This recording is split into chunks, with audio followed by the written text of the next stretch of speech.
From VOA Learning English, this is the Education Report in Special English. A Vietnamese man hopes to raise the quality of education in his country by building parent libraries in rural schools. Nguyen Nguyen Thach provides libraries to the schools so books are more available in farming communities. He works with publishers in Hanoi to get the books at reduced rates for teachers and their students. By talking with farmers, workers, and students, Mr. Thach discovered most schools have enough textbooks, but many poor families have few books at home and do not visit school libraries. More than 90% of Vietnam's population can read and write, but academic performance in the schools remains low compared to other Southeast Asian nations. Corruption is a big part of the problem. Vietnamese media often report stories of teachers giving high grades in exchange for money. Some experts criticize teaching methods that depend heavily on dictation.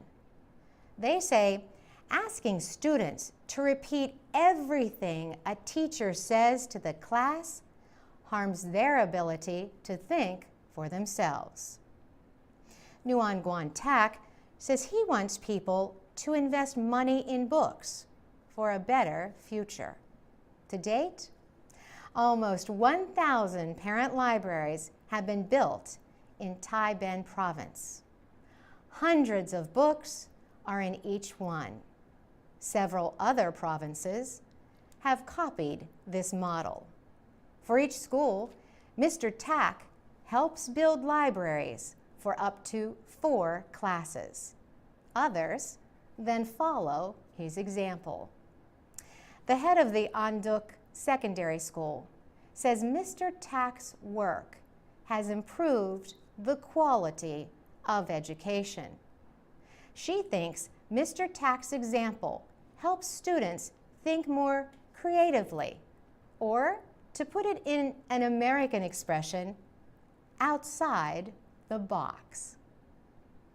For VOA Learning English, I'm Carolyn Prasuti. I'm Alex Villarreal with the VOA Special English Education Report. Next year, the Peace Corps will celebrate its 50th anniversary. Peace Corps volunteers are Americans who teach and work on projects in developing countries. The United States created the Peace Corps during the Cold War with the Soviet Union. Today, technology has changed how the volunteers do their work and stay connected with friends and family back home.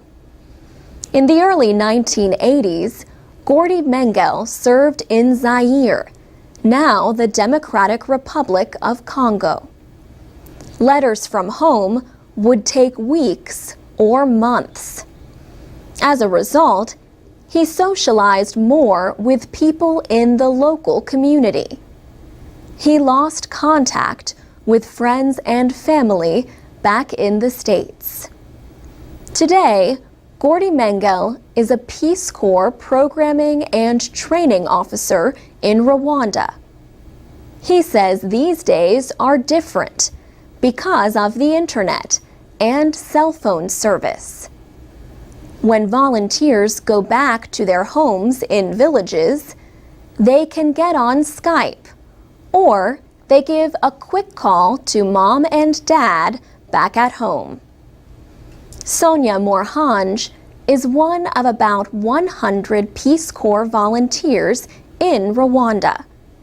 She talks with a friend in California on Skype, an internet calling service. She talks with her mother on the phone and emails her father.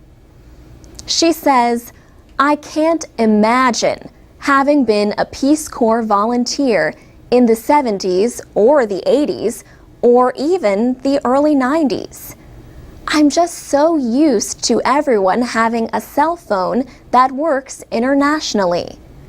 I'm very, very lucky in the fact that where I live, I have wireless internet, and that makes it a lot easier.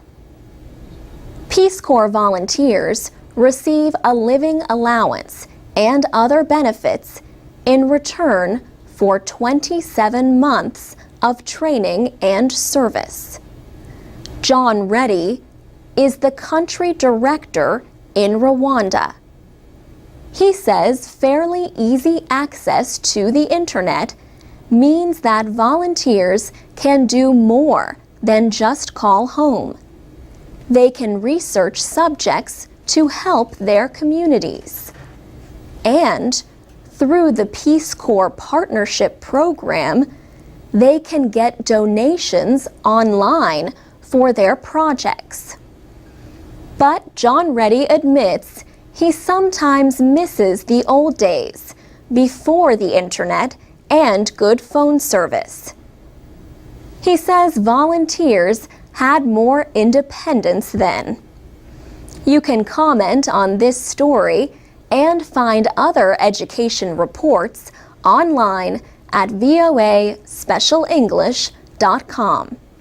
You can also find us on Facebook, Twitter, YouTube, and iTunes at VOA Learning English. For VOA Special English, I'm Alex Villarreal.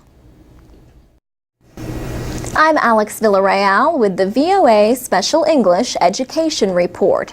A program in the eastern United States invites young people into a prison to try to scare them away from prison. The goal is to teach them to avoid bad choices and bad influences that could put them behind bars for life. Students can take a tour of the prison in school groups or by themselves. At the end, the young people sit down for a discussion with some of the inmates. The program is called Prisoners Against Teen Tragedy, or PAT. It takes place at the Maryland Correctional Institution, Hagerstown, a medium-security prison for men. Sal Mariello is a case specialist there. He says 11 prisoners are in the PAT program. They tell the students about their crimes. They try to teach them about bad choices. The Prisoners Against Teen Tragedy program also includes an essay writing contest. Tomi Dare is a 17-year-old student at Hagerstown Community College. She saw an announcement for the contest on her college website. To enter, students had to write about pressure from other students and why they do not use drugs. The prize? $500 for school. In her essay, Ms. Dare wrote about her own experience growing up as an African American girl interested in sports. She wrote that drugs and alcohol slow her down and do not make her feel like a winner. The scholarship is presented by the Prisoners Against Teen Tragedy program. Prison spokesman Mark Vernarelli says most teens who visit come to understand what even one bad decision can mean. He says many men and women serving life in prison in the state of Maryland did not shoot a gun or plunge a knife into anybody. They were accessories to a crime. They drove the getaway car. They were with the person who did the main part of the crime.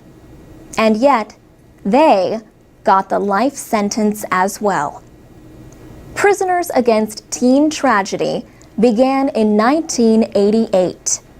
PAT is one of Maryland's oldest programs to keep young people from a life of crime. But there are also others. Mr. Vernarelli says there is a special program for girls only.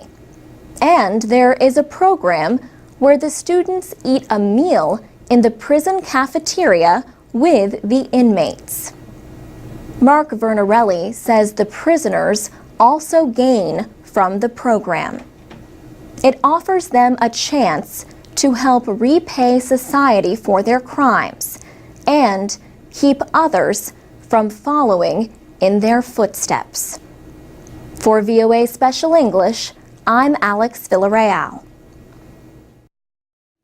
This is the VOA Special English Education Report.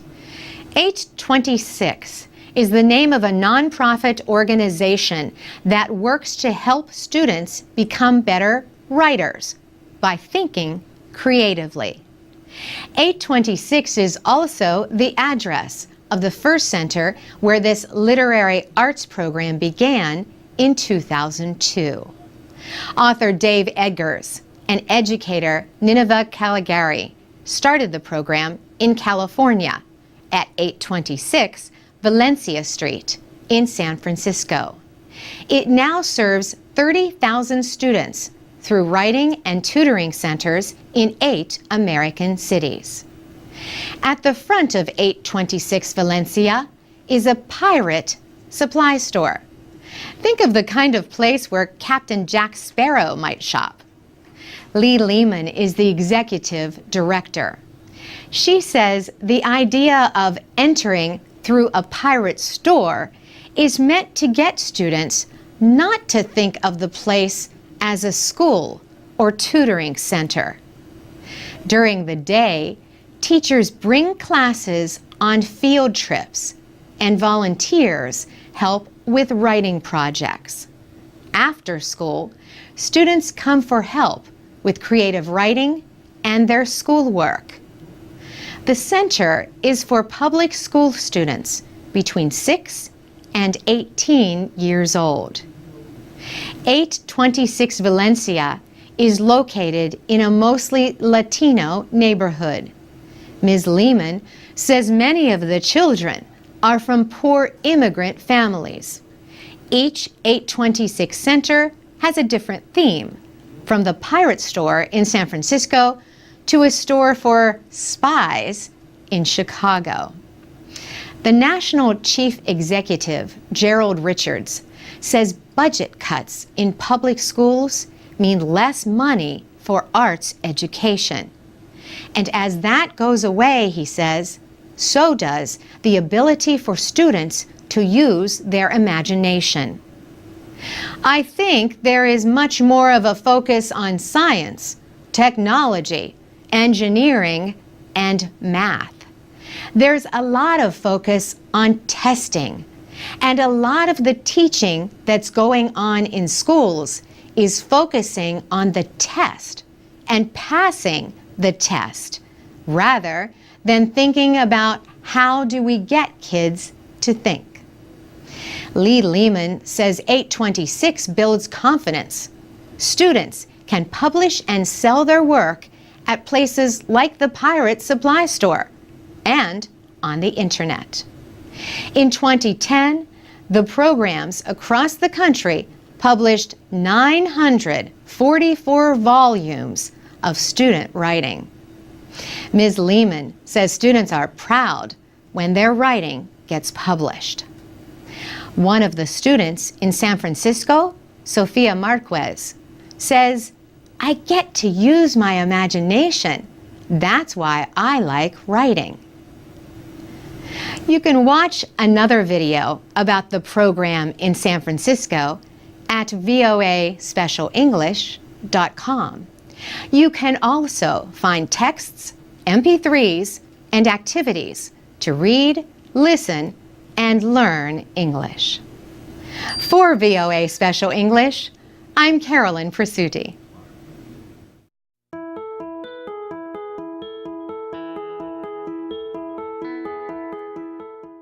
From VOA Learning English, this is the Education Report. Each year, 750,000 Americans under the age of 20 become pregnant. The United States has one of the highest rates of teenage pregnancy among Western industrialized countries. New York City has an especially high rate with about 20,000 teen pregnancies each year. Since 1984, the Carrera Adolescent Pregnancy Prevention Program has worked to reduce the birth rate for teens. The program has worked with the Children's Aid Society, which operates after-school activities for young people. The sex education effort starts with children who are 10 and 11 years old. But sex education is only part of the effort. Psychologist Michael Carrera launched the Pregnancy Prevention Program 29 years ago. He says efforts to reduce teen pregnancy rates must help young people see themselves as successful adults.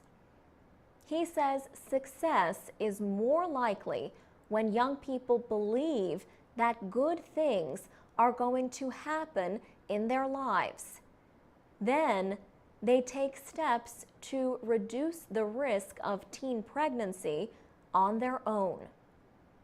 The program includes sports training, art classes, part-time jobs, and help with banking. Healthcare is also available, as well as advice on education. Young people in the program have 50% fewer pregnancies than other New York teenagers from similar at-risk backgrounds. Michael Carrera is now in his 70s. He says he is still excited to come to work. His program reaches about 4,000 students in 12 states. The Obama administration has recognized the program with a Social Innovation Award.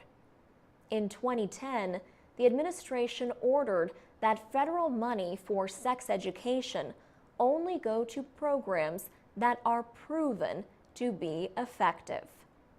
For VOA Learning English, I'm Alex Villarreal.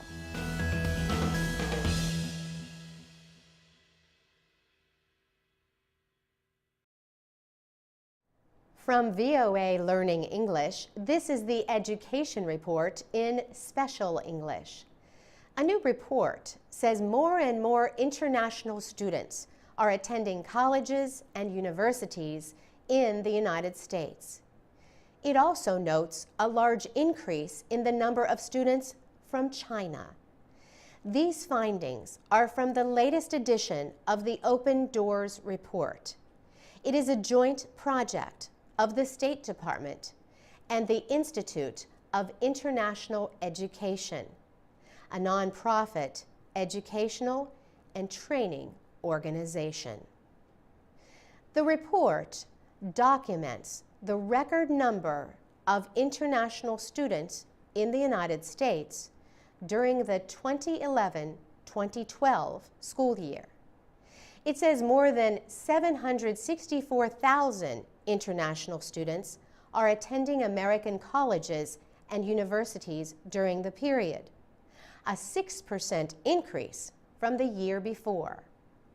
By comparison, the number of Americans studying overseas increased by 1%. The report says 194,000 students at American colleges and universities were from China. That is an increase of more than 23% over the year before. Peggy Blumenthal is with the Institute of International Education. She says the number of Chinese students is at its highest level ever. Peggy Blumenthal says Chinese students prefer to come to the United States. Chinese students are not the only ones who want to attend American colleges and universities. After China, India sends the second largest number of students to the United States for higher education. India has about 100,000 students in American schools. South Korea is third, with about 72,000 students. Peggy Blumenthal says the advantage of higher education in America is that it is a very big and very diverse system. She says there are over 4,000 universities and colleges in the United States, so there is still a lot of room for international students. For VOA Learning English, I'm Carolyn Prasuti. From VOA Learning English, this is the Education Report in Special English. A new study shows that simple, low-cost interventions can help teenage girls in Africa stay in school during their monthly periods. Paul Montgomery of Oxford University in Britain led the study. He said women are a driving force of development across Africa, so it is important, he said, to keep girls in school. 120 girls in Ghana took part in the study.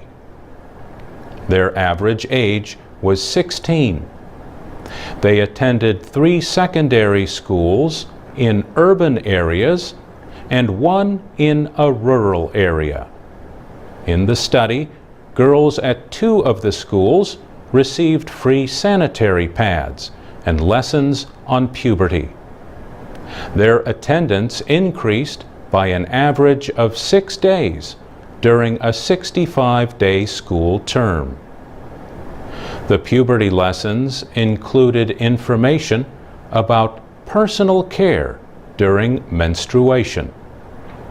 The girls also learned about the biology of their developing bodies and about pregnancy. At the 3rd school, the girls received the lessons, but not the free pads. Attendance by these girls also improved about the same amount over 5 months. At the 4th school, the girls did not receive the pads or the lessons. That group showed no improvement in school attendance. Paul Montgomery says the girls in the study had several reasons for missing school during their monthly bleeding. A majority expressed embarrassment about the changes in their bodies.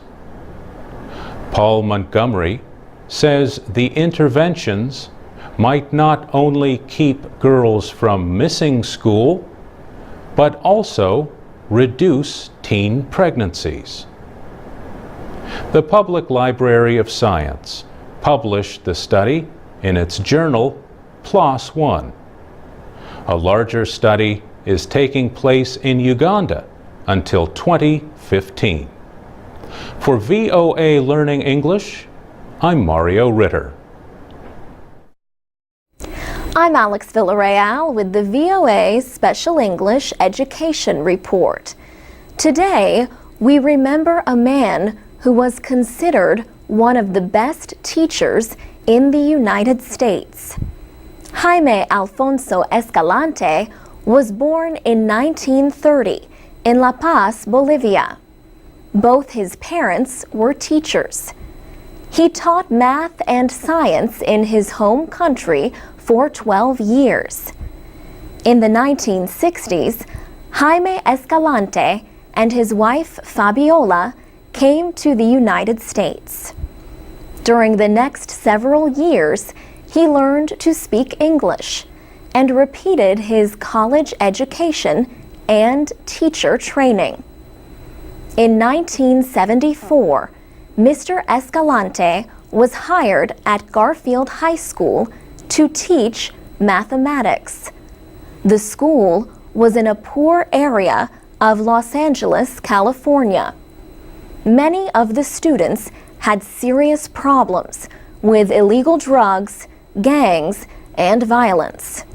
The school was in danger of losing its official approval to operate. Mr. Escalante's students were mostly Mexican Americans from a Spanish-speaking area of the city.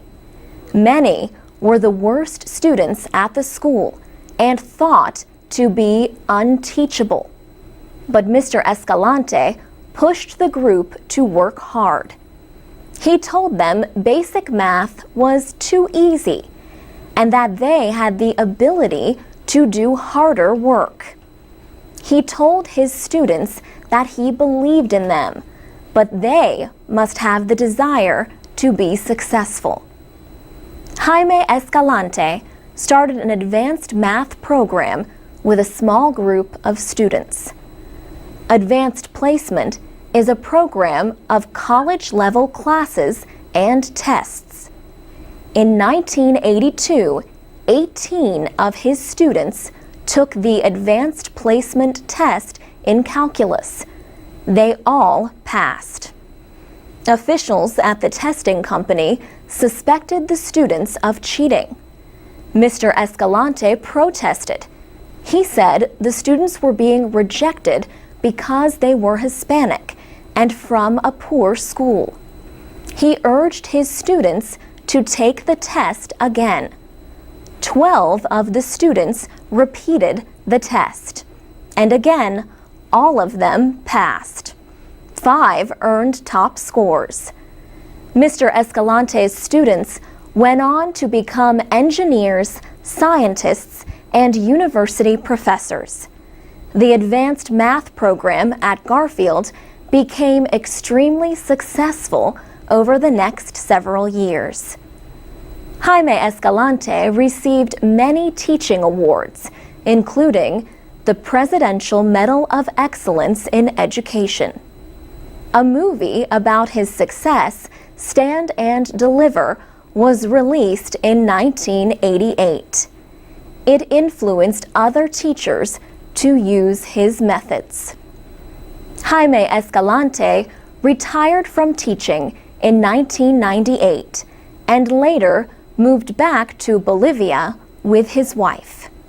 He died earlier last year. He was 79 years old. For VOA Special English, I'm Alex Villarreal.